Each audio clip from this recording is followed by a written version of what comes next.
வேதத்தை கையில் எடுத்து ஏசாயா 55:13 எல்லாரும் சேர்ந்து வாசிக்கலாம். ஏசாயா 55:13. முச்செடிக்கு பதிலாக தேவதாரு விருட்சம் முளைக்கும், காஞ்சொரிக்கு பதிலாக மிருது செடி எழும். அது கர்த்தருக்கு நிர்மூலமாகாத நித்திய இருக்கும். அல்லேலூயா. உட்காரும். முச்செடிக்கு பதிலாக தேவதாரு விருட்சம். சபை ஒரு தேவதாரு, நான் ஒரு தேவதாரு, உள்ள இருக்கிற அத்தனை பேரும் தேவதாரு விருட்சம். அதை விரும்புறீங்களா? அதை நம்புறீங்களா? ஸோ தேவதாரு விருட்சம் எதற்கெல்லாம் பயன்படுத்தப்பட்டது ஆலயத்தில்? ஒன்று, ஆலயம் கட்டப்பட. ஸோ இந்த தேவதாரு நமக்கு எல்லாருக்கும் ஒரு அழைப்பு கொடுக்கு. என்ன கொடுக்கு? அழைப்பு கொடுக்கு. என்ன அழைப்பு கொடுக்குன்னா, என்னை படைத்த தேவனுக்கு நான் எப்படியெல்லாம் பயன்படுத்தப்பட்டேனோ அதே போல நீயும் உன்னை படைத்த உன் தேவனுக்கு நீ பயன்படணும். நமக்கு ஒரு அழைப்பு கொடுக்கு. அப்போ அது தேவதாரு எதற்கெல்லாம் பயன்படுத்தப்பட்டதுன்னா, ஆலயம் கட்டுவதற்கு, ஆலயத்தின் மாளிகை கட்டுவதற்கு அது பயன்படுத்தப்பட்டது. ஒன்று. அப்படின்னா நம்ம எல்லாரும் இங்கே இருக்கிற சகோதரர்கள் சகோதரிகள், தாய் தகப்பன், தம்பி தங்கச்சி, இங்கே எல்லாரும் நம்ம எல்லாருமே அவருடைய சபை கட்டப்படுவதற்கு நாம் பயன்படணும். இந்த தேவதாரு மட்டும்தான் ஆமென் சொல்லுது பார்த்தீங்களா? சபை கட்டப்படுவதற்கு நாம் பயன்படணும். சரி, அப்போ நம்ம சபை கட்டப்படுவதற்கு பயன்பட்டா நம்மளாம் யாரு? தேவதார். தேவதாரா இருந்தா நம்ம பயன்படுவோம். சரியா? சரி, அது முதல் காரியம். ரெண்டாவது பார்த்தோம், அது தலவரிசைப்படுத்தப்பட்டது. தலவரிசை அப்படின்னா அதுல ஆண்டவர் நமக்கு என்ன சொல்லி கொடுத்தாருன்னா, சபையில நமக்கு என்ன ஆவி இருக்கணும்? பணிவிடையின் ஆவி. பிறர் பயன்படுத்தக்க அளவில் நம்மளை தாழ்த்தி, தாழ்மையின் ஆவி அல்லது பணிவிடை, ரெண்டு ஒண்ணுதான். பணிவிடையின் ஆவி நமக்கு இருக்கணும். நம்ம மேல வரணும்னா நமக்கு உள்ள பணிவிடை. அதுக்காக பார்க்கும்போதெல்லாம் இப்படி வரக்கூடாது.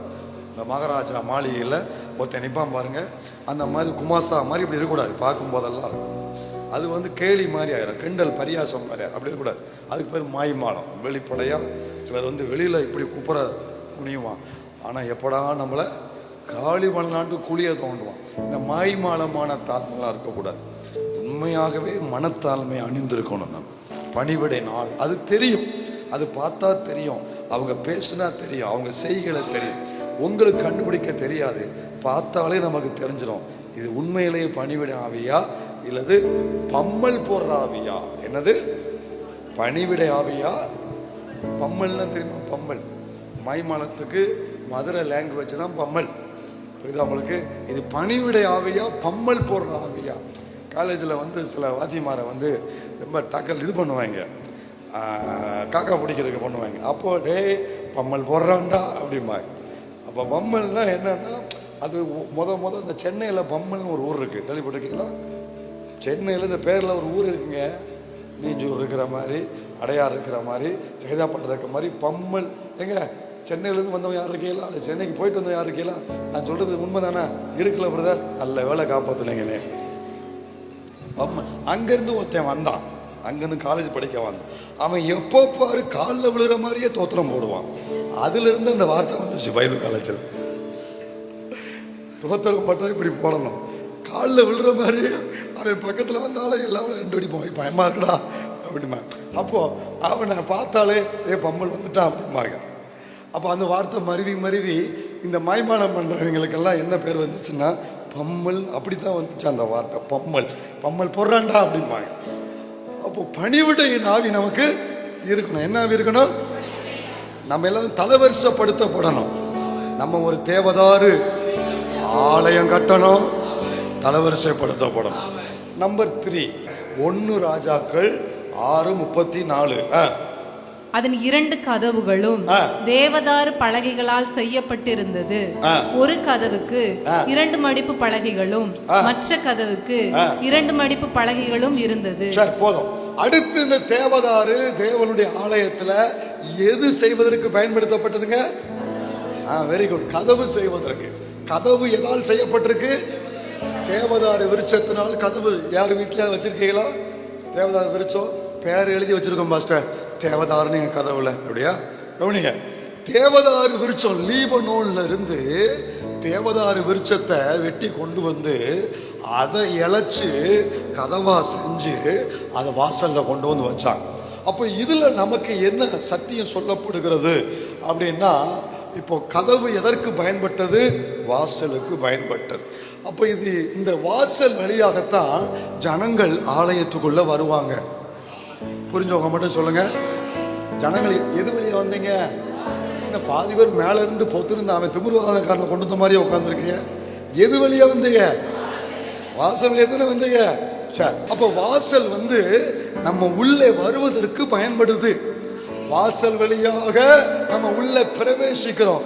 புரியுதா உங்களுக்கு? அப்போ கதவுகளை உயருங்கன்றாரு ஆண்டவர். சங்கீதத்தில் வாசிக்கிறோம். ஏன்னா மகிமையின் ராஜா உட்பிரவேசிப்பார். யார் இந்த மகிமையின் ராஜா? அவர் சேனைகளின் கர்த்தர். ஆமென். ஆமென் சொல்றீங்களா? சரி, இப்போ இது எனக்கு சொல்ற சத்தியம் என்ன? என்னை எப்படி பயன்படுவதற்கு இது ஒரு அழைப்பு கொடுக்குதுன்னா, கவனிங்க. ஏன் இப்போ இங்க இருக்கிற ஒவ்வொருவரும் யாரு? தேவதான். அப்போனா ஆலயத்தில் நீங்கள் நானும் இப்ப யாரா இருக்கிறோம்? இங்க பொருளுக்கு வாங்க, யாரா இருக்கிறோம்? கதவு வாசலா இருக்கும். சொல்லுங்க. நான் ஒரு வாசல், நீ ஒரு வாசல், நீ ஒரு வாசல், நம்ம எல்லாருமே யாருங்க? வாசல். அப்படின்னா என்ன அர்த்தம்னா, என் மூலம் ஒரு கூட்டம் கர்த்தரண்டே வர வேண்டும். வாசல் வழியாக ஜனங்கள் கர்த்தரை ஆராதிக்க வருவது போல என் மூலம், ஸ்டீவன் மூலம், இங்க இருக்கிற ஒவ்வொரு பிள்ளைகள் மூலம் நீங்க ஒவ்வொருவரும் வாசல் என்பது உண்மையானால், நீங்கள் தேவதாரு என்பது உண்மையானால், உங்க மூலம் ஒரு கூட்டம் கர்த்தரை சேவிக்கும்படி, ஆண்டவரை தேடும்படி, ரட்சிக்கப்படும்படி அவர்கள் உங்க மூலம் கர்த்தரை தேடி வரணும். ஏன்னா நான் ஒரு தேவதாரு, நான் ஒரு வாசல். உங்கள் ஒவ்வொருவரையும் கர்த்தர் வாசலாய் வைத்திருக்கிறார். இந்த சபைக்கு இங்க இருக்கிற நீங்கள் ஒவ்வொருவரும் வாசலாய் இருக்கிறீர்கள். உங்க வாசல் எப்பொழுதும் திறக்கப்பட்டிருக்கணும். உங்கள் மூலம் ஒரு கூட்டம் கர்த்தரை ஆராதிக்க வரணும். உங்க மூலம் உங்களுக்கு அப்படிப்பட்ட பாரம் இருக்கணும். உள்ள 1 மணி நேரம் ஆராதிச்சு 1/2 மணி நேரம் வசனத்தை கேட்டுட்டு 1.5 மணி நேரம் ஆராதனையை முடிச்சுட்டு போகிறது மட்டும் என் வேலை அல்ல. இந்த சபையில உட்கார்ந்துருக்கிற அத்தனை தாய்மார்களும், அத்தனை தகப்பன்மார்களும், தம்பி, தங்கச்சி, சகோதர, நீங்க எல்லாருமே இந்த ஊழியத்துக்கு ஒரு வாசல் என்பதை மறந்துடக்கூடாது. ஒரு கேள்வி கேட்கிறேன். நீங்க ரட்சிக்கப்பட்ட நாள்ல இருந்து இன்னைக்கு வரைக்கும் உங்க மூலம் ஒரு நபரையாவது கர்த்தருக்குள் நடத்திருக்கீங்களா? உங்கள் மூலம் ஒரு நபருக்காவது சுவிசேஷம் சொல்லியிருக்கிறீங்களா? அப்படி நீங்க செய்தால் மட்டும்தான் உங்க ரட்சிப்பு பரிபூர்ணமானது. இதுவரைக்கும் நீங்கள் சுவிசேஷம் சொல்லாவிட்டால், இதுவரைக்கும் யாரையுமே கர்த்தருக்குள் நீங்க வழி நடத்தாவிட்டால், நான் தைரியமா சொல்றேன், உங்கள் ரட்சிப்பு சந்தேகத்துக்குரியது. உங்க ரட்சிப்பு சந்தேகத்துக்குரியது. போய் நீங்க டெஸ்ட் பண்ணுங்க, நான் உண்மையாக ரட்சிக்கப்பட்டேனா? உன் ரட்சிப்பு உண்மைன்னா நிச்சயம் நீங்க ஒரு வாசலா இருப்பீங்க. உங்க மூலம் இன்னும் ஒருவர் கர்த்தருக்குள்ள வந்திருக்கணும். ஏன்னா இந்த ரட்சிப்பை குறித்து எவரேய நிருபக்காரர் எழுதும் பொழுது என்ன ரட்சிப்பு எழுதுறாரு? பெரிதான ரட்சிப்பு எழுதுறாரு.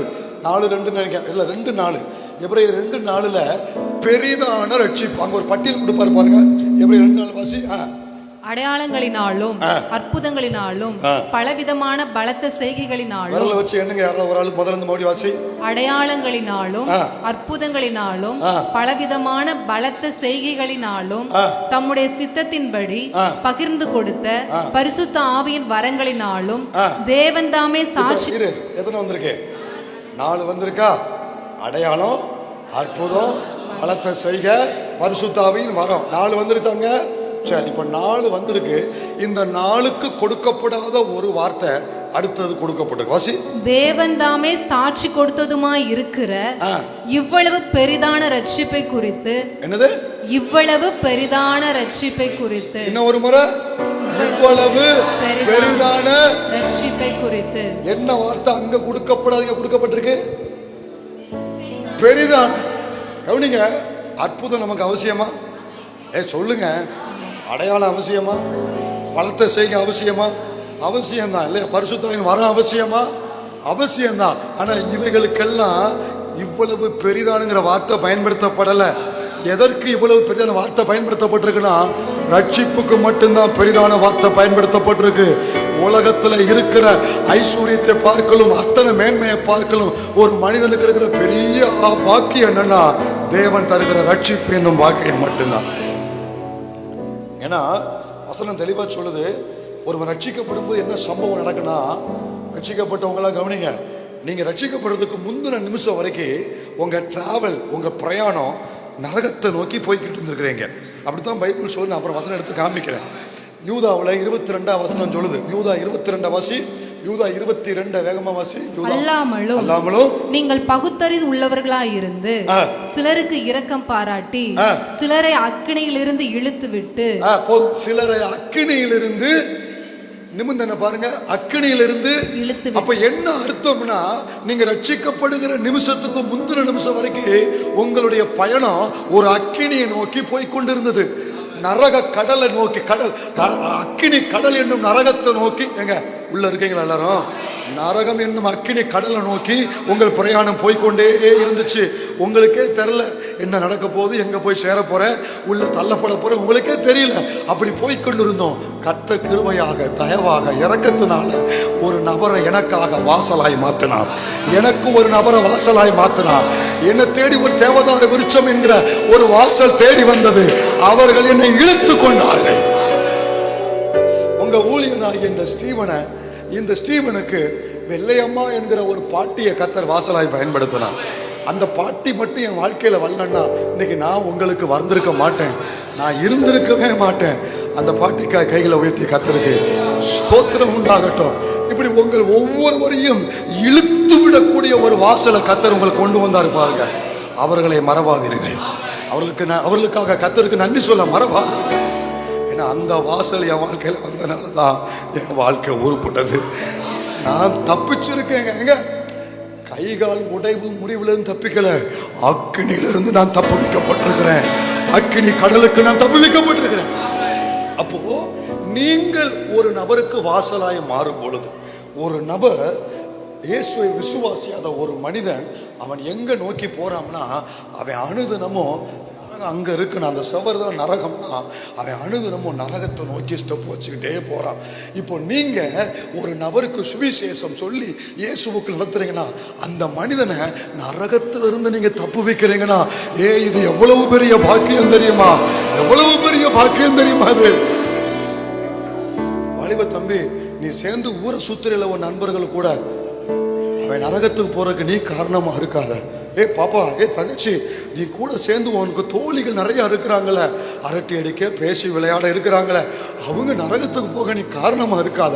கீழே இருந்து ஒரு நாள் அவன் உன்னை நோக்கி வாதாடுவான், உன்னை நோக்கி கூக்குரலிடுவான், உன் மேல ஆண்டவர்கிட்ட கம்ப்ளைண்ட் பண்ணுவான், பெட்டிஷன் போடுவான். என் கூட சுத்துனா, என் கூட உன் நட்புல இருந்தா, என் கூட வந்து சாப்பிட்டா, என் வீட்டுக்கு வந்து சாப்பிட்டு இருக்கிறான். ஆனா ஒரு நாள் கூட என்ன இயேசு எனக்கு காண்பித்து கொடுக்கல. இன்னைக்கு நான் நரகத்துக்கு வந்தது காரணம் இவதான் என்று உன்னை ஒருவரும் கையிட்டாதபடி நீ இப்பொழுது அந்த நபருக்கு ஒரு வாசலாய் மாறுவாயாக. அந்த நபருக்கு நீ ஒரு தேவதாரு வாசலாய் மாறுவாயாக. அல்லேலூயா. இந்த பாரம் உங்களுக்கு வரட்டும். அந்த பாரம் உங்க வீட்டாருக்கு நீங்க தான் வாசல். ரட்சிக்கப்படாத உங்க கணவருக்கு நீங்க தான் வாசல். உங்க உடன்பிறப்புக்கு நீங்க தான் வாசல். இப்போ அந்த உத்தரவாதத்தை நீங்க எடுக்கணும். வாரத்துக்கு ஒரு நபருக்காவது நான் சுவிசேஷம் சொல்லுவேன். ஏன்னா அந்த சம்பவம் மனசுல வச்சுக்கோங்க. நான் எங்கிருந்து கொண்டு வரப்பட்டிருக்கேன், எங்க போய்கிட்டு இருந்தவன் நானு நரக அக்கினிக்கு. அங்கிருந்து நான் வந்திருக்கேன் இல்லையா? கொஞ்சம் யோசிச்சு பாருங்க. கொஞ்சம் லேட்டா வந்தா என்னத்துக்காக, கொஞ்சம் லேட்டா வந்தா என் வாழ்க்கை என்னத்துக்காக, அங்கிருந்து வந்து. அப்ப நான் ஒரு நபரை திருப்பும் பொழுதும் அவரையும் நான் என்ன செய்யறேன், அக்கினியிலிருந்து திருப்பி விடுகிறேன். அதனால தான் சொல்றாரு பேதுருங்க, பவுல் எழுதும் போது இவ்வளவு பெரிதான ரட்சிப்பு அப்படின்னு எழுதுகிறார். நல்லா கவனிங்க தேவனுடைய. உங்க ரட்சிப்பு உண்மையானால், உங்க அபிஷேகம் உண்மையானால், நீங்கள் பிறருக்கு வாசலாய் இருப்பீர்கள். இன்னையிலிருந்து நீங்க தீர்மானம் எடுக்கணும். பைபிள்ல நிறைய பேர் தேவதாரை போல வாசலா இருந்திருக்கிறாங்க. ஒரு 1-2 நான் உங்களுக்கு காமிச்சு கொடுக்குறேனே. முதல் நபர் அப்போஸ்தலர் 10ஆம் அதிகாரம் 2ஆம் வசனம் வாசி. அப்போஸ்தலர் 10:2. அப்போஸ்தலர் 10:2. அவன் தேவ பக்தி உள்ளவனும் தன் வீட்டார் அனைவரோடும் தேவனுக்கு பயந்தவனுமாயிருந்து ஜனங்களுக்கு மிகுந்த தருமங்களை செய்து எப்பொழுதும் தேவனை நோக்கி ஜெபம் பண்ணி கொண்டிருந்தான். இது யாரை பத்தி சொல்லப்பட்டிருக்குங்க? கொர்நேலி. யாரு? கொர்நேலி என்கிற ஒரு தேவ மனிதன். அவனுடைய அனுபவம் சொல்லப்படும். அவன் குடும்பத்தோடு கர்த்தரை சேவிக்கிறவன், வீட்டில் எப்பொழுதுமே ஜெபிக்கிறவன், தானம் தருமம் செய்கிறவன். சரியா? இப்ப இவனுக்கு ஒரு நல்ல பழக்கம் இருந்துச்சு. என்ன பழக்கம்னா, இந்த மனிதன் தன்னுடைய உறவினர்களுக்கும் தன் நண்பர்களுக்கும் இவன் வாசலா இருந்தான். நான் ரட்சிப்பு பெற்றுக்கொண்டேன் என்று சுயநலமுள்ளவனாய் வாழாமல் இவன் தன் நண்பர்களுக்கும் தன் உறவுகளுக்கும் வாசலாய் மாறினான். உங்களுக்கு சம்பவம் தெரியும். ஆண்டவர் தரிசனம் கொடுக்கிறார், பேதுரு வரவழைக்கப்படுகிறார். பேதுரு வந்த பொழுது இங்க என்ன யாரெல்லாம் கூடி, இப்ப இங்க பாக்குறோம் கொர்நேலியும் அவன் வீட்டார் மட்டும் இருக்கிறாங்க. ஆனா ஊழியக்காரன் வாரான உடனே, பேதுரு வாரான உடனே 24 மறுநாளிலே செசரியா பட்டணத்தில் பிரவேசித்தார்கள். கொர்நேலியு தன் உறவின் முறையாரையும் தன்னுடைய விசேஷித்த சிநேகிதரையும், கவனிங்க, யார் யார?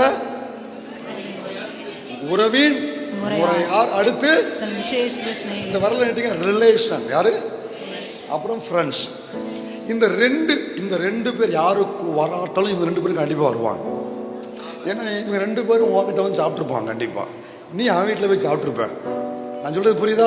உன் வீட்டுக்கு யாரு வாராங்களோ இல்லையோ இந்த 2 பேரும் வருவாங்க. அவன் பாருங்களேன், தன்னுடைய உறவுகள் எல்லாம் கூப்பிடுறான், தன் நண்பர்கள் எல்லாம் கூப்பிடுறான். நல்ல கவனிங்க. அப்படியானால் இந்த வேத பகுதியில கொர்நேலியு ஒரு தேவதாரு வாசல். சொல்லுங்க, கொர்நேலியு ஒரு. இங்க இருக்கிற கொர்நேலியுக்களே, நீங்கள் உங்க உறவுகளுக்கும் உங்கள் நண்பர்களுக்கும் நீங்கள் ஒரு தேவதாரு வாசல். ஆனா அதுக்கு முன்னால ஒரு காரியத்தை கவனிக்கணும். கூப்பிட்ட உடனே வரணும்னா அந்த அளவுக்கு நம்ம நட்பு இருக்கணும், உறவு இருக்கணும். உன் முகத்துல நான் முழிக்க மாட்டேன், என் முகத்துல நீ முழிக்காத, செத்தாலும் வாசப்படியை மிதிக்க மாட்டேன், நீ மிதிச்சிடாத. இப்படி வகனம் கழிச்சுட்டு போனோம்னா ஒரு பையன் வர மாட்டான். கூப்பிட்டா வந்திருக்கான் பார்த்தீங்களா? அப்ப அவனுடைய உறவு எப்படி மெயின்டைன் பண்ணியிருக்கிறான்.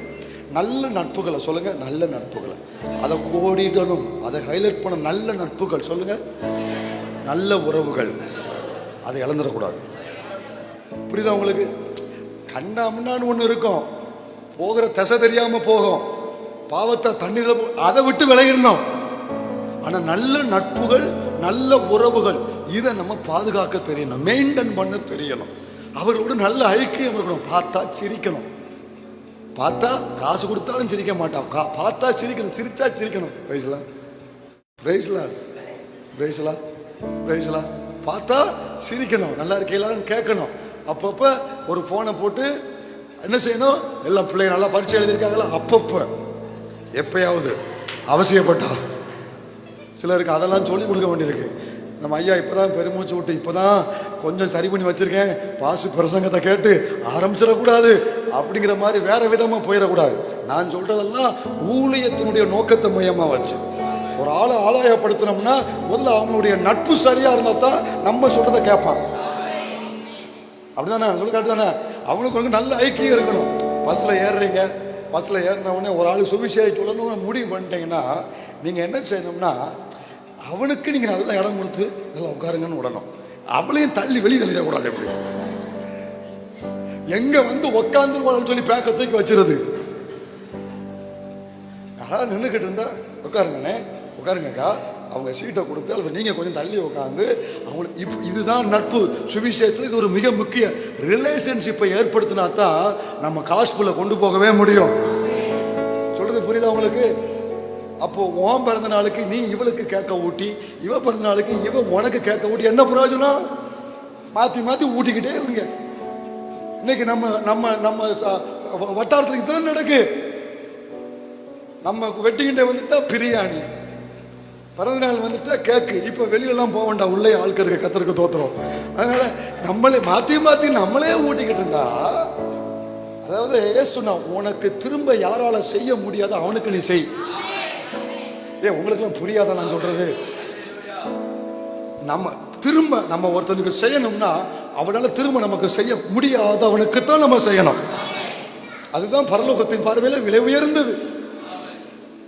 நேற்று ஆண்டவருடைய கிருபையில் நம்ம கோவில்பேட்டில் ஒரு 80-90 பேருக்கு நம்ம சபை மூலம் சாப்பாடு கொடுக்க கர்த்தர் உதவி செய்யணும். இப்போ இவங்கெல்லாம் நமக்கு திரும்ப கொடுப்பாங்க, நான் கொடுக்குறோம், அவன் வழி இல்லாமல் இருக்கிறான்.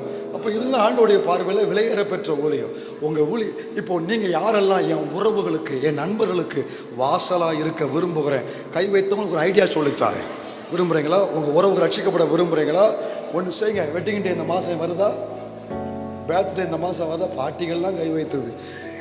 பேர்த்டே வருதா? வெட்டிங் டே வருதா இந்த மாதம் அல்ல அடுத்த மாதம் வருதா? சரி, வருதுல்ல. அதுக்கு சபையில் ஒரு விசுவாசியும் கூப்பிடக்கூடாது. அதான் என் பிரசங்கத்தை கேட்டுட்டு தானே இருக்காங்க. புரியுதா?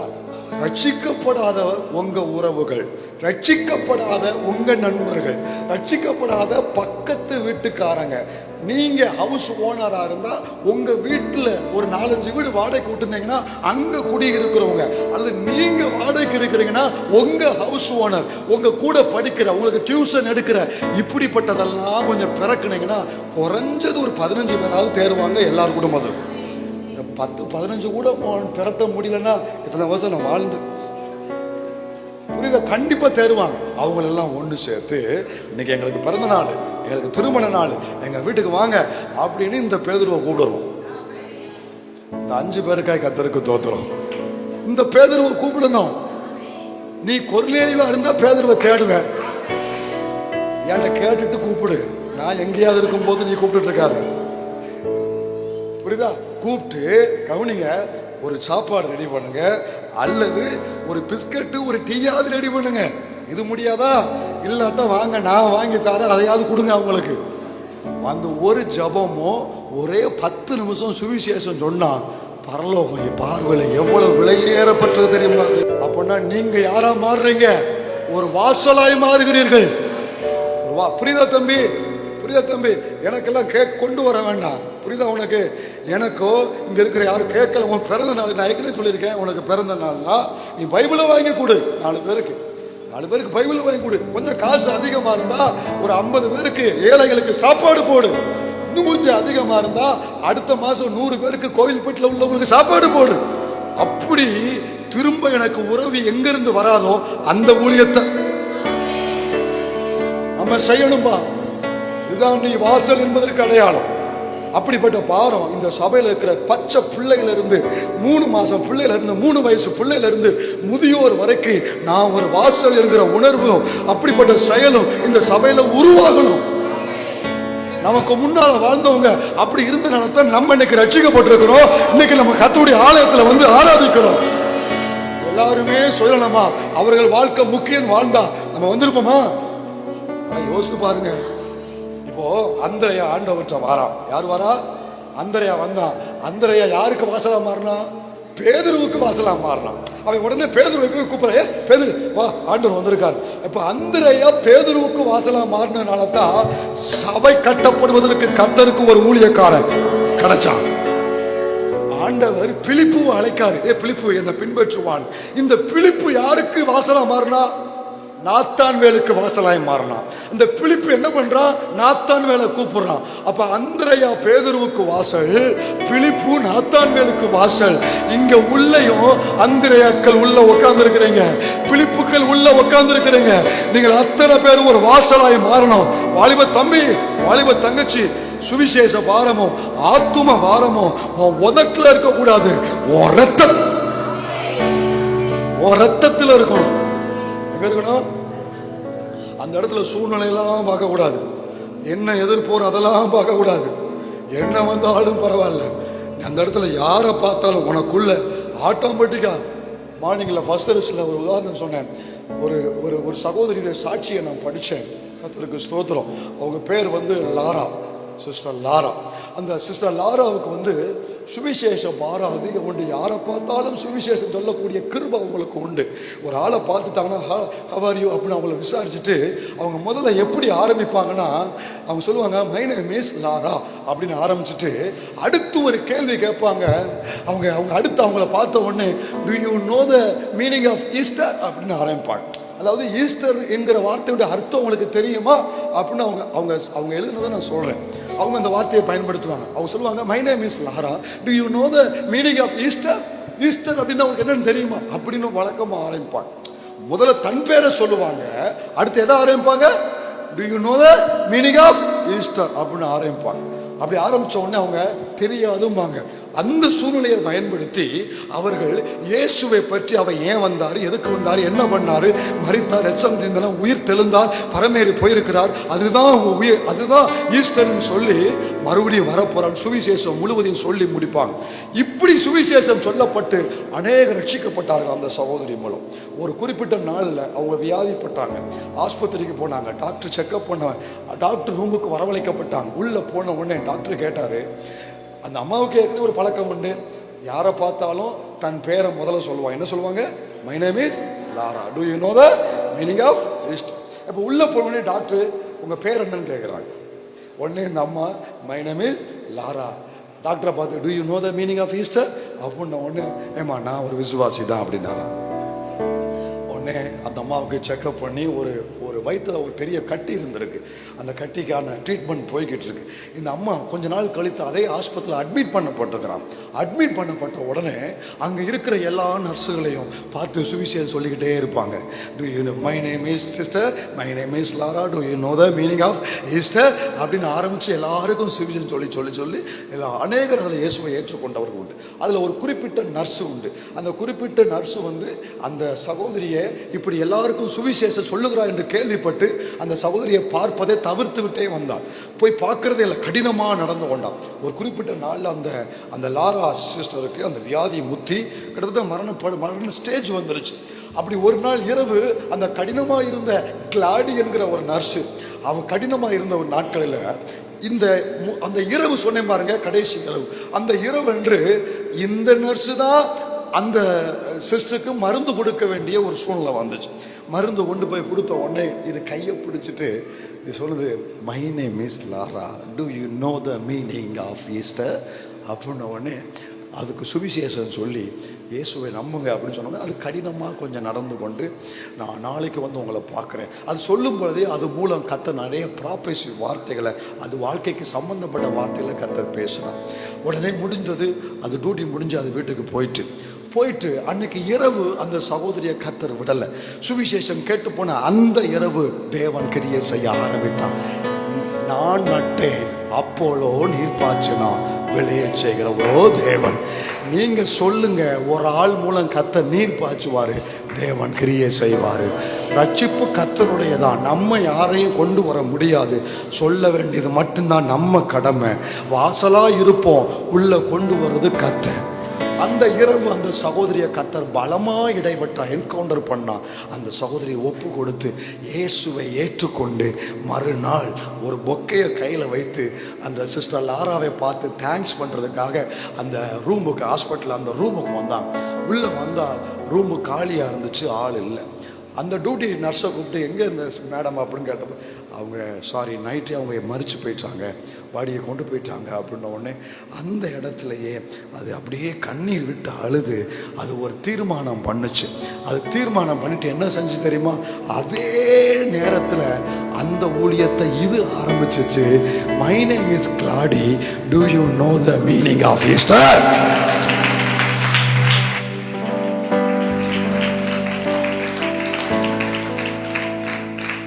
ஒருத்தனுக்குள்ள அந்த ஒரு பாறை இருந்தால் போதும், இது மூலம் நிறைய பேரை பற்றி பிடிக்கும். தேவ பிள்ளையே, இந்த செய்தி ஆரம்பிக்கும் போதே போன வாரத்துக்கு முந்தின வாரம் நான் சொல்லி ஆரம்பித்தேன். இன்னும் 1-2 வாரங்கள் கர்த்தர் உனக்கு என்ன செய்ய போகிறார் என்கிற செய்தி அல்ல, நீ கர்த்தருக்கு என்ன செய்ய வேண்டும் என்கிற செய்தியை தான் கேட்கணும். தம்பிகளா தங்கச்சிகளா நல்லா கவனி, நல்ல உயர்வில் இருக்கிற கர்த்தர் நல்ல வாழ்க்கையை கொடுத்துருக்கிறாரு. உன் வாழ்க்கையில் இந்த பாரம் எப்பொழுதுமே இருக்கணும். நீ எப்பொழுதுமே ஒரு வாசல் என்பதை மறவாத. உன் சொந்த பந்தங்களுக்கு நீ ஒரு வாசல், உன் நண்பர்களுக்கு நீ ஒரு வாசல். ஒன்று தெரியுமா, 148 கோடி இந்தியா, 8 கோடி தமிழ்நாடு, 15 லட்சம் தூத்துக்குடி மாவட்டம், 5 லட்சத்துக்கு உட்பட்ட இந்த கோவில்பட்டி, இந்த ஊரில் வேற யாரையும் நம்பி தூதனை கூட அனுப்பி கர்த்தர் செயல்படலை. ஒன்னைத்தான் நம்புறாரு, என்னத்தான் நம்புறாரு. என்ன நம்பி வச்சிருக்காரு. உனக்கு அந்த பாரம் இருக்கா? ஆரம்பத்தில் எல்லாரும் நல்லா இருந்தீங்க, இன்னைக்கு இருக்கான்னு கொஞ்சம் செக் பண்ணி ஒரு ஆயில் சர்வீஸ் பண்ணுங்க, ஓவர் ஆயில் சர்வீஸ் பாருங்க, ஒரு ஸ்கேன் பண்ணி பாருங்க. முன்னாடி பார்க்குற ஆட்களாம் நம்ம சுவிசேஷம் ஒருத்தரையும் விட மாட்டோம். பாரம் இருந்துச்சு, நல்லா இன்னைக்கு இது எல்லாருக்கும் இருக்கிற ஒரு வியாதி. கொஞ்சம் நல்லா வளர்ந்ததுக்கு அப்புறம் ஆட்டோமேட்டிக்கா இது குறைய ஆரம்பிச்சிருது. ஆண்டவர்கிட்ட ஒரு கிருபை கேட்போம். ஆண்டவரே, ஆதியில கொண்ட வைராக்கியம், ஆதியில இருக்கிற அன்பு, அந்த துடிப்பு, இள வயது பக்தி என்னுடைய முடிவு நாள் வரைக்கும் இருக்க எனக்கு கிருபை தாங்க ஆண்டவரே. நான் இழந்த ஜெப ஆவி, நான் இழந்த ஆத்தும பாரம், சுவிசேஷ பாரம் எனக்குள்ள தீயாய் பற்றி பிடிக்கட்டும் ஆண்டவரே. சபை இன்னைக்கு இது இழந்துருச்சுன்னு தான் நம்ம சொல்லணும். இன்னைக்கு சபையில் அதிகமானது இழந்துட்டாங்க. ஆனா ஆண்டவருக்கு தோத்திரம். இந்த சபையில எனக்கு தெரிந்து 1-2 சகோதரர்கள், 1-2 தகப்பன்மார்கள், 1-2 தாய்மார்களுக்கு ஒரு கிருபை உண்டு. படிப்பறிவு இல்லை, ஆனா வாரம் 2 பேரை இழுத்துட்டு வந்துருவாங்க. இன்னைக்கு இந்த விஷயத்துல நம்மில் அநேகர் மனம் திரும்ப வேண்டும். அருமை சபையை தாழ்மையா சொல்றேன், நம்மில் அநேகர் இதில் மனம் திரும்ப வேண்டும். பரலோகத்துல போய் உங்களை தேடுற மாதிரி இருக்க கூடாது. பரலோகத்துல யாரு பிரகாசிப்பாங்க தெரியுமா? ஹலோ, பரலோகத்துல ஒரு செய்தி சொல்ற, நல்லா கவனிங்க. பரலோகத்துல கோடானு கோடி கூட்டம் கூடி இருக்கிற இடத்துல, அந்த இடத்துல சீட்டு வரிசையா போடப்பட்டிருக்கும். முன் வரிசை, அந்த வார்த்தை எல்லாரும் சொல்லுங்க, வேணும்னா சொல்லுங்க. முன் வரிசையில ஒரு கூட்டம் உட்கார்ந்து இருக்கு பரலோகத்துல.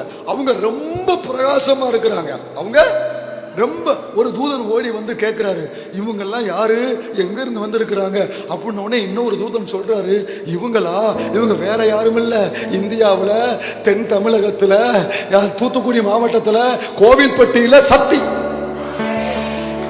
சத்திய முழக்கத்திலிருந்து வந்தவர்கள் என்று சொல்வதற்கு ஏதுவான ஒரு சாட்சி உண்டாயிருக்க வேண்டும் என்று நான் நம்புறேன், விசுவாசிக்கிறேன். பரலோகத்துல யாரு பிரகாசமா இருப்பாங்க? நான் என் வாழ்நாளில் இத்தனை லட்சம் கொடுத்துருக்கேன், அது கர்த்தர் அதுக்குரிய பலன் கொடுப்பார். நான் இப்படிலாம் ஆவியில நிரம்பி 5 பாயை கிழிக்க பாய் இல்லை, பாயை கிழிச்சேன், சேரை உடைச்சேன். கவனிங்க, அப்படி இல்லை. பரலோகத்தில் யாருக்கு அதிகமாக பிரகாசிப்பாங்கன்னா, கவனிங்க, நீ எத்தனை கிருமை இங்க வாங்கி போட்டாலும், எத்தனை கிருமை இங்க வாங்கி போட்டாலும், அங்க பிரகாசிக்கணும்னா இந்த கிரீம் எல்லாம் பக்கத்துல வராது. அங்க பிரகாசிக்கணும்னா ஒரே ஒரு காரணம் தான் உண்டு. தானியேல் தீர்க்கதரிசன புஸ்தகம் 12வது அதிகாரம் 3வது வசனம். வேகமா எடுத்து வாசிங்க, எல்லாரும் கவனிங்க. தானியேல் 12:3. ஞானவான்கள் ஆகாய மண்டலத்தின் ஒளியை போலவும், அநேகரை நீதிக்குட்படுத்துகிறவர்கள் நட்சத்திரங்களை போலவும். நல்ல கவனிங்க, அநேகரை நீதிக்குட்படுத்துகிறவர்கள், அநேகரை ரட்சிப்புக்குட்படுத்துகிறவர்கள், அநேகரை கர்த்தருக்குள் கொண்டு வருகிறவர்கள் நட்சத்திரங்களை போலவோ என்றென்றைக்கும் உள்ள சதா காலங்களிலும் பிரகாசிப்பார்கள். அப்படி விசுவாசிக்கிறவங்க மட்டும் கைகளை தட்டி கர்த்தருக்கு மகிமை செலுத்தி, அது நானா இருக்க கிருபை செய்யுங்க. சகோதரி, சகோதரா, இப்ப புரியுதா யாரு பிரகாசிப்பாங்க? இப்ப நீங்க சொல்லுங்க, யாரு பிரகாசிப்பாங்க? அநேகரை கொஞ்சம் பேரையாவது கொண்டு வாங்க நான் சொல்றேன். புரியுதா உங்களுக்கு? நீதிக்குட்படுத்த, இயேசுவுக்குட்படுத்துகிறவர்கள், ஆண்டவருடைய நாமத்தை சொல்லு, இவர்கள் தான் ஆத்தும ஆதாயம் பண்றீங்களாங்க. இருக்கீங்களா? எல்லாரும் கைகளை லேசா அசைத்து காமிங்க பார்க்கலாம். ஆத்தும ஆதாயம் பண்றீங்களா? அங்க இது வராது, இது வராது, இது வராது, இதுவும் வராது, எதுவுமே வராது. நீங்க ஆதாயம் பண்ண ஒரு ஆத்துமா இருக்கு பாருங்க, அதுதான் மேல வரும். எங்க மேல வந்து நம்மளை பார்த்து 2 பேரும் கை கொடுத்து, நல்ல வேலை நீங்க இயேசுவை என்னை பத்தி சொன்னீங்க, நல்ல வேலை நீங்க எனக்கு சுவிசேஷம், உங்களால தான் இன்னைக்கு நரகத்துக்கு போகாம நான் பரலோகத்துக்கு வந்திருக்கிறேன் அப்படின்னு சொல்லப்படணும். அப்படிப்பட்ட பாரத்தை கர்த்தர் நமக்கு தருவாராக. அப்படிப்பட்ட கிருபையை கர்த்தர் சபைக்கு, இந்த சபை வாசலாய் மாறுவதாக. ஒரே ஒரு காரியத்தை கேட்கிறேன், அப்படி அர்ப்பணிக்கிறவங்க மட்டும் கை உயர்த்துங்க. வாரத்துக்கு இருங்க வாரத்துக்கு ஒரு நபருக்கு நான் சுவிசேஷம் சொல்லுவேன், வருஷத்துல ஒரு நபரையாவது கர்த்தருக்குள்ள நடத்துவேன் அப்படின்னு ஒப்பு கொடுக்குறவங்க மட்டும் உங்க கைகளை உயர்த்துங்க, வலது கையை உயர்த்துங்க, கண்ணை மூடுங்க, எல்லாரும் கண்ணை மூடுங்க. ஆண்டவரே, இவர்கள் வாசலாய் மாறுவார்களாக. இந்த சபைக்கு இவர்கள் ஒவ்வொருவரும் வாசலாய் மாறுவார்களாக. தேவதாரு விருட்சத்தை போல இவர்கள் அநேகரை நீதிக்குட்படுத்துகிறவர்களாக, அநேகரை அக்கினியிலிருந்து இழுத்துக் கொள்ளுகிறவர்களாக, அநேகரை இவர்கள் எப்படி ஆண்டவரே நீ ஒரு வாசலை வைத்து கொண்டு வந்தீரோ, இவர்களும் இவர்கள் உறவுகளுக்கும் நண்பர்களுக்கும் வாசலாய் இருக்க அந்த சுவிசேஷ பாரம் இவர்களுக்குள் எப்பொழுதும் அழுத்தி கொண்டு இருப்பதாக அந்த கிருபை, அந்த அபிஷேகம், அந்த ஞானத்தை கட்டளையிடும். ஆராதனை உமக்கே. 2 சாமுவேல் 6:5. அடுத்த காரியத்தை போவோம். 2 சாமுவேல் 6:5. தாவீதும் இஸ்ரவேல் சந்ததியார் அனைவரும் தேவதாரு மரத்தால் பண்ணப்பட்ட சகலவித கீத வாத்தியங்களோடும் சுரமண்டலம், தம்புரும், மேளம், வீணை, கைத்தாளம் ஆகிய இவைகளோடும் கர்த்தருக்கு முன்பாக ஆடி பாடி கொண்டு போனார்கள். சங்கீதம் 43க்கு வா. 43 4 வாசி. 43 சங்கீதம் 4 வசனம். அப்பொழுது நான் தேவனுடைய பீடத்தண்டைக்கும் எனக்கு ஆனந்த மகிழ்ச்சியா இருக்கிற தேவனிடத்திற்கும் பிரவேசிப்பேன். தேவனே, என் தேவனே, உம்மை சுரமண்டலத்தால் துதிப்பேன். போதும். அங்க வாசித்தோம். 2 சாமுவேல் 6:5 வாசித்தோம். இந்த தேவதாரு விருட்சத்தை வைத்து இசைக்கருவிகள் செய்யப்பட்டது. ஆரஞ்சு போடுப்பா. இங்க பாருங்க, தேவதாரு மரத்தால் பண்ணப்பட்ட கீத, சகலவித கீத வாத்தி. இப்ப கவனிங்க. அந்த நாட்களில் இந்த மியூசிக் இன்ஸ்ட்ருமெண்ட் இருக்கு பாருங்க, என்ன கவனிக்கிறீங்களா? இந்த கீபோர்டு, இந்த பேடு, அன்னைக்கு சுர மண்டலம் உண்டு, வீணை உண்டு, தம்புரு உண்டு. இவைகள் எல்லாம் எந்த மரத்தால் செய்யப்பட்டது? பின்னால சொல்லுங்க, எந்த மரத்தால் செய்யப்பட்டது? தேவதாரு மரத்தால் இசைக்கருவிகள் செய்யப்பட்டது. இப்போ இந்த தேவதாரு மரத்தால் செய்யப்பட்ட இசைக்கருவிகள் எதற்கு பயன்படுத்தப்பட்டது? கர்த்தரை ஆராதிப்பதற்கு. கர்த்தரை தாவீது பாடி ஆடி ஆண்டவரை ஆராதித்தார். இங்க பார்க்கிறோம், இதே சுரமண்டலத்தை வைத்து கர்த்தரை நான் துதிப்பேன். அப்போ தேவதாரு விருட்சத்தால் இசைக்கருவிகள் செய்யப்பட்டது. அந்த இசைக்கருவிகள் கர்த்தரை ஆராதிக்க பயன்படுத்தப்பட்டது. இப்போ இந்த தேவதாரு விருட்சமாகிய இசைக்கருவி நம்மளை பார்த்து சொல்லுது, நான் என்னை படைத்த தேவனை ஆராதிப்பதற்கு பயன்பட்டது போல அவரால் படைக்கப்பட்ட நீங்கள் அந்த தேவனை ஆராதிக்கிற ஜனமாக, இந்த ஜனம் என் நாமத்தை சொல்லுவதற்காகவே கர்த்தர் தெரிந்து கொண்டார் அல்லவா? நீங்கள் தேவனை ஆராதிக்கிற ஒரு தேவதாரு விருட்சங்கள். உங்க வீட்டுல ரட்சிப்பின் கம்பீர சத்தம் இருக்கணும். உங்க நாவில துதியின் சத்தம் இருக்கணும். ஏன்னா நீங்க ஒரு தேவதாரு. தேவதாரெல்லாம் கைகளை உயர்த்துங்க பாருங்க. நான் ஒரு தேவதாரு, கர்த்தரை ஆராதிக்கிற தேவதாரு. அப்ப ஆராதிக்கிறவன் யாரு? தேவதாரு. அமைதியா இருக்கிறவன் முச்செடி. கவனிங்க, அதான் போன 6 வாசி 115 17 வாசி 115. கவனிங்க, தேவதார் என்றால் கர்த்தரை ஆராதிக்கும், தேவதார் என்றால் கர்த்தரை பாடும். கொஞ்சம் கஷ்டமா தான் இருக்கும். 115 சங்கீதம் 17 வாசி. மரித்தவர்களும். யாரு? மரித்தவர்களும். இது என் புஸ்தகம் இல்ல, இது நம்ம எல்லாரும் கையில இருக்கிற கர்த்தருடைய வார்த்தை, வேத புஸ்தகம். மறுபடி வாசி. மரித்தவர்களும். அவங்களுக்கு கேட்கலாமா? சத்தமா வாசிமா. பின்னால மரித்தவர்களும் மௌனத்தில் இறங்குகிற அனைவரும் கர்த்தரை துதியார்கள். சரி சரி சரி. இப்ப இன்னும் ஒருக்கா எல்லாரும் சேர்ந்து வாசிப்போமா?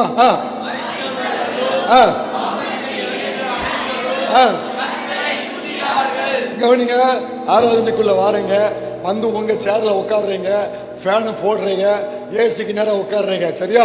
சரி, எப்படியாவது உட்காந்துக்கோ. உங்களுக்கு அதான போடுது. உட்காந்துட்டு நீங்க வாட்டில் கையை கட்டிக்கிட்டு அக்கனானு உம்மனா மூஞ்சி மாதிரி உட்காந்துருக்க கூடாது. அப்படி உங்க பக்கத்துல யாராவது இப்படி உட்கார்ந்து இருந்தாங்கன்னா, அமைதியா உட்கார்ந்து இருக்கிறாங்கன்னா, 115 17 சொல்லுங்க. சொல்லுங்கம்மா. 115 17. அப்போ அப்படி அமைதியா இருந்தா அவங்க யாருன்னு அர்த்தம்? அவங்க இங்க இருக்கிறது ஒண்ணுதான், அங்க கூட்டு போய் வைக்கிறதும் ஒண்ணுதான். ஏன்னா இங்க உள்ள வர்றது போது உங்களுடைய தாட்டு, உங்க சிந்தை என்ன இருக்குன்னா, வீட்டுல சட்டையை போடும் பொழுதே, ட்ரெஸ் பண்ணும் பொழுதே, வண்டி எடுக்கும் பொழுதே 6.25 நாளும் இந்த ஜீவன் பல முறை மரணத்தின் விளிம்புக்கு போச்சு, பல முறை மரணத்தின் விளிம்பை சந்திச்சேன். ஒரு முறை கூட என்னை ஒப்பு கொடுக்காமல், சவுலின் ஆயுதங்கள் என்னை படாதபடி, பாதாள என்னை மேற்கொள்ளாதபடி, இந்த உலகத்தின் தீங்கு என்னை மேற்கொள்ளாதபடி, உலகத்தின் எந்த அக்கினி ஆஸ்திரங்களும் என் வீட்டை சேதப்படுத்தாதபடி என் ஜீவனை பாதுகாத்தா, என் குடும்பத்தை பாதுகாத்தா, என் பிள்ளைகளை பாதுகாத்தா. இந்த தேவனை ஆராதிக்க போறேன். இங்க நான் யாரையும் பார்க்க வரல, அன்பு தகப்பன்மாரே, தாய்மாரே, சகோதர சகோதரே, தாழ்மையா சொல்றேன், சபைக்கு யாரையும் நம்ம பார்க்க வரல. இன்னைக்கு அந்த அண்ணே வருவாங்க, இந்த அக்கா வருவாங்க, நீங்க செகண்டா, நீங்க தேர்டா, நீங்க ஃபர்ஸ்டா, அப்படிலாம் கம்யூனிகேட் பண்ணி முடிஞ்ச உடனே உங்களை பார்க்குற, முடிஞ்ச உடனே சந்தைக்கு போவோம், முடிஞ்ச உடனே மெடிக்கலுக்கு போவோம். இந்த ப்ரோக்ராம்லாம் வெளியில வச்சுக்கிடணும்.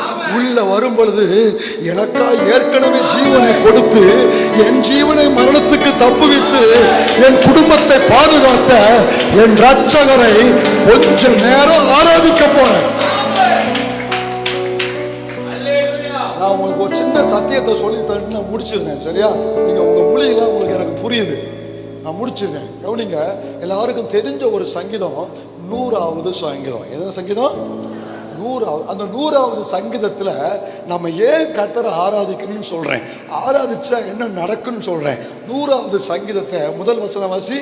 பூமியின் குடிகளே. யாரு? பூமியின் குடிகளே. நம்மெல்லாம் யாரு? முதல்ல எங்க இருக்கோம்? பூமியின் குடியில இருக்கும். எல்லாரும் கர்த்தரை கம்பீரமாய் பாடுங்கள். சரி, இப்ப அடுத்த வசனத்தை வாசி. மகிழ்ச்சியோடு கர்த்தருக்கு ஆராதனை செய்து ஆனந்த சத்தத்தோடு அவர் சந்நிதி முன் வாருங்கள். இங்க வாங்க, இங்க பாருங்களேன், என்ன பாருங்களேன். பாப்பாரசா 3வது வசனத்தை பிள்ளை 3வது வசனத்தை போடு. இங்க கவனிங்க, முதல்ல நான் எங்க இருந்தேன்? பூமியின் குடி. இப்ப பூமியின் குடிக்கு ஒரு அழைப்பு கொடுத்து அவர் சந்நிதி முன் 2வது வசனத்துல எங்க வந்திருக்க? 2வது வசனத்துல எங்க வந்திருக்க? அவர் சந்நிதிக்கு வந்துட்டேனா? சரி, கவனிங்க, இங்க ஒரு சத்தியத்தை சொல்றேன். நான் இருந்தது சாக்கடை, இந்த சாக்கடையை சந்நிதிக்கு கொண்டு வந்தாரு. புரியலையா உங்களுக்கு? இந்த சாக்கடைய சந்நிதிக்கு கொண்டு வந்தாரு. நீங்க எல்லாம் பாக்குற பார்த்தா நீர் வேணா சாக்கடையில கிடந்திருப்பாரு. நாங்க வந்து சாரா தங்க மாளிகையில பிறந்தோம்னு சொல்ற மாதிரி தெரியுது. இயேசுவை தேடுறதுக்கு முன்னாடி நம்ம எல்லாம் எங்கதான் கிடந்தோம்? உண்மையா இல்லையா? என் கூட சேர்ந்து ஒத்துக்கிறீங்களா? சாக்கடையில கிடந்த என்னைய சந்நிதிக்கு கொண்டு வந்தாங்க. என் சொந்தக்காரன் வீட்டுக்கு கூட கூப்பிட மாட்டேன்ட்டான், சேர் கூட போட மாட்டேன்ட்டான். என் அப்பா அவர் பரிசுத்த சந்நிதிக்கு என்னைய கொண்டு வந்திருக்காரு. அப்ப எவ்வளவு பெரிய ப்ரமோஷன் எனக்கு கிடைச்சிருக்கு. இப்ப நல்லா கோர்வையா வரணும். சரியா? ஆராதனையில எவ்வளவு விஷயம் நடக்கு பாருங்க. இப்ப பூமியின் குடி, இப்ப சந்நிதிக்கு வந்தவன். 3வது வசனம், கர்த்தரை தேவன் என்று அறியுங்கள், நாம் அல்ல அவரே நம்மை உண்டாக்கினார், நாம் அவர் ஜனங்களும், நான் அவர் ஜனங்களும் அவர் மேய்ச்சலின் ஆடுகளுமா இருக்கிறோம். இந்த ப்ரமோஷன் புரியுதா? பூமியின் குடியா இருந்தேன்னா எப்ப சந்நிதிக்கு அவர் ஆராதிக்க வந்தேனோ அப்ப அவர் ஜனமாய் மாறுறேன், அவர் மேய்ச்சலின் ஆடாய் மாறுறேன். ஒரு காலத்துல பூமியின் குடி, இன்னைக்கு நான் யார் தெரியுமா? அவர் மேய்ச்சலின் ஆடு. நீங்கள் நானும் அவருடைய மேய்ச்சலின் ஆடு. எவ்வளவு பெரிய பாக்கியம் தெரியுமா? அது எவ்வளவு பெரிய சாக்கியம் தெரியுமா? யோசித்து பாருங்க. அன்னைக்கு பூமியின் குடி, இன்னைக்கு அவர் மேய்ச்சலின் நாடு, அவர் ஜனம். நீ ஆராதிக்கும் பொழுது இதுதான் நடக்கு. அவர் ஆலயத்துக்கு வந்து நீங்க ஆராதிக்கிறதுனால என்ன நடக்கு? வீடு மேல வீடு கட்டுறதில்ல, காரு மேல காரு வாங்குறதில்ல, அதெல்லாம் பின்னவள வரும், அதெல்லாம் ஆடன்னு சொல்லப்பட்டிருக்கு. ஆனா முதல்ல நீங்கள் அவர் ஜனங்கள், நீங்கள் அவர் பிள்ளைகள், நீங்கள் அவர் மேய்ச்சலின் நாடுயா. அதனால ஆலயத்துக்குள்ள வந்தா நான் வரும்போதே ஆராதிக்கணுங்கிற சிந்தையோடு வரணும். உள்ள வந்த பிறகு கண்ணை மூடிட்டு வாயை திறக்கணும். சில ஆட்கள் தலைகளை பண்ணும், வாயை மூடிட்டு கண்ணை திறக்கும். புரியுது உங்களுக்கு? ஆராதனைக்குள்ள வந்து நான் சொல்லிட்டோம்ல, பாஸ்டரையோ வேற யாரையோ அவ என்ன புடவை கட்டியிருக்கா, இவ என்ன ட்ரெஸ் போட்டிருக்கா, போன மாதம் உடுத்துனதவே உடுத்திருக்காளா, அல்லது போன புதுசாக எதுவும் உடுத்திருக்காளா, வாரம் இந்த மாதிரி ஆவிகள் உள்ள கிரியை செய்யக்கூடாது. ஆலயத்துக்குள்ள நான் பல முறை அதை கடிச்சுக்கிட்டே இருக்கிறேன். இன்னும் இந்த ஆவி கொஞ்சம் நடமாடிக்கிட்டு இருக்கு. 99.9 வெளியே போயிருச்சு, இன்னும் 0.1 இருக்கு. அது இந்த பிரசனத்தில் வெளியே போயிடும். உள்ள வந்துட்டு நீங்க பேனை பார்த்து உட்காருங்க, ஏசியை பார்த்து உட்காரு. நான் வேண்டான்னு சொல்லலை, ஏன்னா உங்களுக்கு தான் போட்டிருக்கு. ஆனா சேலையை பார்த்து மட்டும் உட்காராதீங்க, இங்க சட்டையை பார்த்து மட்டும் உட்காருங்க. புரியுதா உங்களுக்கு? புரியுதா உங்களுக்கு? நான் சொல்ற அர்த்தம் புரியுதா? முடிஞ்சவொடனே எங்க வாங்கின சுடுகாட்டில் போய் எடுத்துட்டு வந்தா போறியா? போன வாரம் எரிஞ்ச பணத்துடைய புடவை போறையா நீயோ? இந்த அவல பேச்சு, அருவருப்பு பேச்சு, இந்த வேற ஏதாவது போடுறியா? பளபளன்னு இருக்கையே, இது எங்க வாங்கின? இந்த அசுத்த ஆவி வேலைகள்லாம் உள்ள, இது ஒரு அசுத்த ஆவி. வெளியில வச்சுக்கோங்க, நான் உங்களை வேண்டாம்னு சொல்லலை. வெளியில பேசுங்க, விசாரிங்க, கடைக்கு கூட்டு போய் நீங்களே ஃப்ரீயா வாங்கி கொடுங்க. எனக்கு I don't father about you. ஆனா ஆலயத்துக்குள்ள ஆண்டவர் ஆராதிச்சு வசனத்தை கேட்டு இந்த ஆவிக்குரிய பார்வை, சிந்த, பேச்சு மட்டும்தான் உள்ள இருக்கணுமே தவிர அவ்வளவு காரியங்கள் உள்ள வர அப்படி வாங்கின அப்படின்னா அப்பால இப்போ அசுத்தாவின்னு வரட்டு. நான் சொல்றோம்ல, ஆலயத்துக்குள்ள இந்த அருவருப்பான பேச்சு பேசுனா அது ஒரு அசுத்தாவி. புரியுதா? இப்போ டிக்ளேர் பண்ணிடுவோம். காலையில பண்ணிட்டு தான் இருக்கேன். முதல் ஆராதனை எல்லாம் ஓடி போயிடுச்சு, ரெண்டாவது ஆராதனையும் சரியா போச்சு, இப்பவும் சரியா போகுது. அப்படி நீங்க உங்களால விரட்ட முடியலன்னா சில ஆவி உங்க கைக்கு அடங்காது. என்கிட்ட கூட்டுவாங்க. உங்க சில ஆவியை நீங்க விரட்ட முடியாது, இங்க கூட்டுவாங்க, விரட்டிடுவோம். அப்ப ஆராதனைக்குள்ள வரும் பொழுது 95:1 சொல்லப்பட்டிருக்குது. 95:1 எல்லாரும் சேர்ந்து வாசி.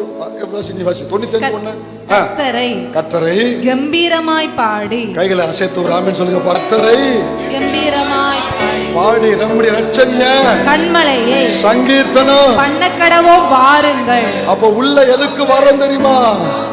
உள்ள வந்தோடனே இங்க பாருங்க, நான் உங்களுக்கு அன்பா சொல்றேன், தாழ்மையா சொல்றேன். உள்ள வந்துட்டு வேற எதை பத்தியும் கவலைப்படாது, யாரையும் யோசிக்காதீங்க, பக்கத்துல யாரு உக்காந்துருக்கான்னு கூட பார்க்காதீங்க.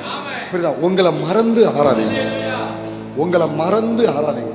நீங்க உண்மையா ஆராதிக்கிற உண்மைன்னா ஒரு அடையாளம், நிறைய அடையாளம் இருக்கு. அதில் ஒன்று சொல்லித்தாரு. நீங்க ஆராதிக்க ஆரம்பிக்கும் பொழுது நீங்க இருக்கிற டைரக்ஷன் கொஞ்சமாவது மாறி இருக்கணும். நான் சொல்றது புரியல நிறைய பேருக்கு. நீங்க கொஞ்சமாவது உங்க டைரக்ஷன் அப்படி மாறி இருந்தா தான் நீங்க உங்களை மறந்து உண்மையை ஆராதிச்சிருக்கீங்க. ஏன் இதை நான் சொல்றேன்னா, நீங்க ஆராதிக்க ஆராதிக்க ஆராதிக்க உங்க ரூபம் மாற ஆரம்பிக்கும், உங்க சுபாவம் மாற ஆரம்பிக்கும், உங்களுக்குள்ள தேவ சாயல் வெளிப்பட ஆரம்பிக்கும். ஆமா. ஓ, தூதனை பார்த்த உடனே யோவான் காலில் விழுந்தானா? ஏன் விழுந்தான் சொல்லுங்க பார்க்கலாம். அவன் பார்வைக்கு அவன் யாரா தெரிஞ்சிருக்கான்? அவன் சொல்ல நான் தேவன் இல்லப்பான்னு சொல்றான். அப்ப அவன் பார்வைக்கு யாரா தெரிஞ்சிருக்கான்? ஏன் தெரியுமா? அவர்கள் தேவனை ஆராதித்து கொண்டே இருக்கிறதுனால அந்த பிரசன்னம், அந்த ரூபம் அப்படி காண்பிக்கும். நீங்க அரை மணி நேரம் ஆராதிச்சாலும் உண்மையா ஆராதிச்சுட்டு போங்க, ஒரு எனர்ஜியோடு போவீங்க, தேவ சாயலோடு புறப்பட்டு போவீங்க. அப்படி போற பிள்ளைங்கள் வாழ்க்கையில பிரகாசமா இருக்கும். இப்படிப்பட்ட பிள்ளைங்க வாழ்க்கையில சத்துருக்கள் நெருங்கல மாட்டாங்க. குறிப்பிட்ட தூரம் உங்களை துரத்திக்கிட்டே இருப்பாங்க. நீ வாட்டில கர்த்தரை நான் எக்காலமும் நீ ஆராதிச்சுக்கிட்டே இருந்தேன்னா அவன் துரத்தி துரத்தி துரத்தி துரத்தி டயர்டாகி அவன் வேற ரூட் எடுத்துட்டு போயிடுவான். உனக்கு ப்ரமோஷன் ப்ரமோஷன் ப்ரமோஷன். ஆராதிக்கிற நீ வெக்கப்பட மாட்ட, ஆராதிக்க நீ பலவீனப்பட மாட்ட. ஆராதிக்கிற ஒன்ன உற்சாகப்படுத்த ஒரு ஆள் தேவையில்ல, உனக்குள்ள இருக்கிற பரிசுத்த ஆவியானவரே உன்னை பலப்படுத்திக்கிட்டே இருப்பார். இந்த ஆராதிக்கிறவன்ட்ட போய் 5 நிமிஷம் 10 நிமிஷம் பேசினாலே உங்களுக்கு வேண்டிய வார்த்தை அவன்கிட்ட வந்துகிட்டு இருக்கு. அவன் அடிமம்புல எப்பவுமே தண்ணி வரும். புரியலையா? ஆராதிக்கிறவன் அடிமம்புல தண்ணி எப்போதும் வரும். நம்ம ஊர்ல எல்லாம் அந்த ஊருக்கு வெளியில சில அடிவம்பு இருக்கு பாருங்க, உசுரை கொடுத்து அடிப்போம், புசு புசுன்னு காத்து தான் வரும். பார்த்தீங்களா?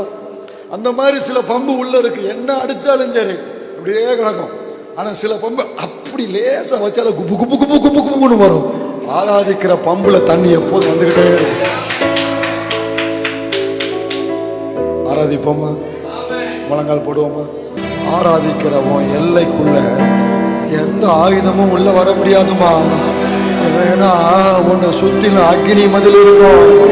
ஆராதிக்கிற வீட்டை சுத்தில அக்னி மதில் இருக்கும். அசுத்த ஆயுதங்கள் உள்ள வராது. அவர் ஆராதனை அபிஷேகம் ஒவ்வொரு பிள்ளைகள் மேல் ஊற்றப்படட்டும், குடும்பங்களில் ஊற்றப்படட்டும். உங்க வீடு ஆராதனை ஸ்தலமாய் மாறணும்.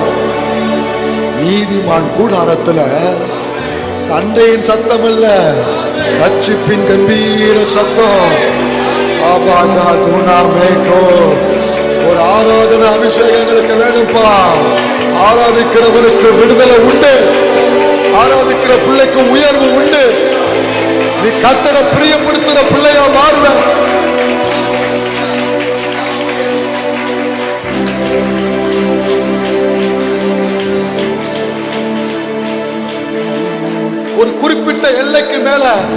சத்துரு உங்களை பின்தொடர முடியாது. ஆராதிக்கிற தாவீத குறிப்பிட்ட நாள் வரைக்கும் தான் சவுல் விரட்ட முடிந்துச்சு. அதுக்கப்புறம் அவளால் விரட்ட முடியல. ஏன்னா ஓமல இருக்கிற அபிஷேகம் பயங்கரமானது. அல்லேலூயா. சத்துருக்களை ஜெயிக்க வைக்கும் அபிஷேகம். காலையில கொஞ்ச நேரம் ஆராதிச்சுட்டு வெளியே போங்க. கொஞ்ச நேரம் ஆராதிச்சுட்டு படிக்க ஆரம்பி. எக்ஸாம் எழுத ஆரம்பிங்க. உங்க கடையை திறங்க. ஆராதிச்சுட்டு போய் திறங்க. அல்லேலூயா. நீங்கள் நஷ்டப்பட்ட அனைத்தையும் மறுபடியும் மீட்டுக் கொள்ளும்படி தேவன் உங்களுக்கு அனுக்கிரக வருஷத்தை தந்திருக்கிறார்.